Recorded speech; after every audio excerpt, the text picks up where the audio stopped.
Controversial candidate has an overwhelming lead in the Philippine presidential election. Unofficial results have put Davao City Mayor Rodrigo Duterte ahead by millions of votes. He is known for sex jokes, pledges to kill criminals, and a promise to end corruption within 6 months. Exit polls show voters are sick of poverty, crime, and corruption, and they're looking for a radical change. Filipinos also cast ballots for vice president, other lawmakers, and local officials. I'd like to bring in Mike Hawkins. He is a professor of history at Creighton University and a former Fulbright Fellow to the Philippines. He's lived there for many years. Thank you so much for joining us, Mike. What do you make of Duterte's popularity? What has caused Filipinos to reject establishment politicians? I think it really spawns from circumstances that we're seeing not only in the Philippines, but in some cases across the globe. I think as the world becomes flatter and smaller and more globally integrated, there's a large number of people that are feeling alienated from this process. They're feeling left out. And this is, of course, exponentially enhanced by the ubiquity of social media. Not only do they feel, I think, in some cases that they're not a part of this process, but they have a constant feed in their social media that provides an instantaneous comparison to lives and adventures and travels of people elsewhere. And I think this really begins to sink in, and they ask the questions, well, why not me? Why am I not a part of this process? This must be for an exclusive class or for certain people that are integrated into this process, and I feel left out. And so I think there's a real feeling of resentment that's going on.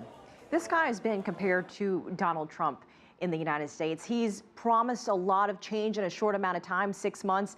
Are his goals realistic? Can he deliver on his promises? Well, that's difficult. I think that there are apt comparisons to be made between Duterte and Trump. I don't know if it's an exact comparison, but again, they derive from the same sort of frustration. And so, you know, it's very difficult to dispute Duterte's results in Davao City, in Mindanao. He has done really a tremendous job of cleaning up the city, making it safe, fulfilling expectations of residents. Of course, it does provoke questions as to his methods on how exactly he did that.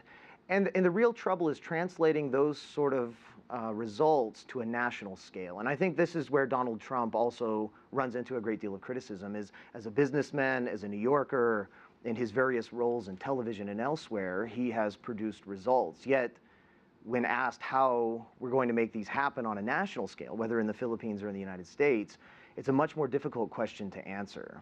What about globally? What should the international community expect, especially with his foreign agenda? The South China Sea has been an issue.